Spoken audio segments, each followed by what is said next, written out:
This news update is brought to you by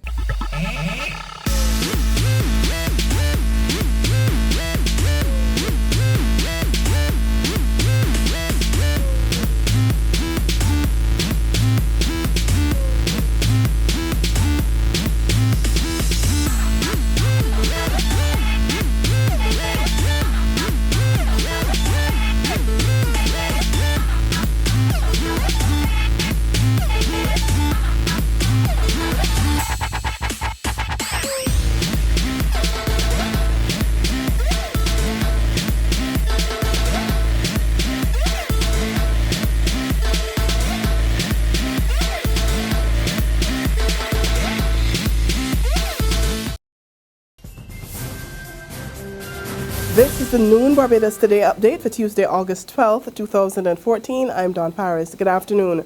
Our top story this hour, police are investigating what appears to be a wounding and an attempted suicide in Parris Hill, St. Joseph this morning. Police say 27-year-old Margaret Christopher was attacked by a man in his 30s around 7:15 a.m. She received multiple lacerations and was transported by ambulance to the Queen Elizabeth Hospital in a semi-conscious state. She's in serious but stable condition. The man was also taken to the hospital with self-inflicted wounds to both wrists. He remains at the hospital under police guard. To other news now, after a year as General Secretary of the Democratic Labour Party, Donville Inniss is stepping down. The senior government minister told a media conference this morning that he intends to focus more on his constituency and ministry. His replacement, George Pilgrim, is expected to be confirmed to the post at the party's 3-day annual general conference, which begins on Friday. Inniss says Pilgrim has his full support. There are other ways in which one can help the party. I don't need to hold an office in the party and to be there flying the party's flag. My departure from the office of General Secretary must not be construed as there being any rift within the party or between myself and anybody. As a matter of fact, I am very energized to continue to work even harder on behalf of my own party. So, I am not going to fall off the face of the earth because I'm no longer General Secretary. I have great faith in this party, and I will continue to work on their behalf, albeit in another role. Polyclinics around the island are suffering a shortage of nurses. That's according to Chief Public Health Nurse Murrell, who says that the number of qualified nurses continues to dwindle due to retirement, holidays, and leave, among other reasons. Murrell says nurses at the moment are stretched because of an increase in the number of patients now utilizing polyclinic services. But she maintains that the shortfall is not hurting the quality of service since nurses go beyond the call of duty. But with limited staff to perform the same services as before, Murrell warns this cannot continue forever. A monument in honor of Barbadians who labored in the construction of the Panama Canal is long overdue, so says Vice President of the Barbados Museum and Historical Society, Sir Woodville Marshall. Barbados will in the next 2 years erect a monument in memory of the thousands of Barbadian laborers in Panama whose money in the early 20th century changed the social landscape of the island. Addressing officials last night at the launch of the Panama exhibition highlighting the story of laborers, Sir Woodville again stressed the importance of the work of the migrants. If we can point to the important consequences of Panama migration, doesn't it follow, therefore, that we should do more than have a few lectures, write a book, have an exhibition?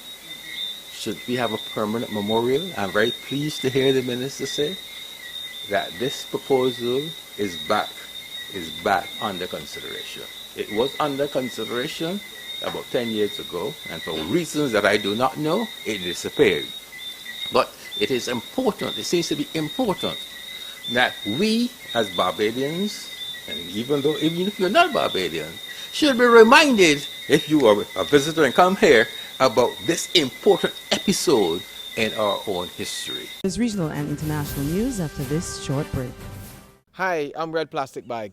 Anyone who knows me knows I don't like cold.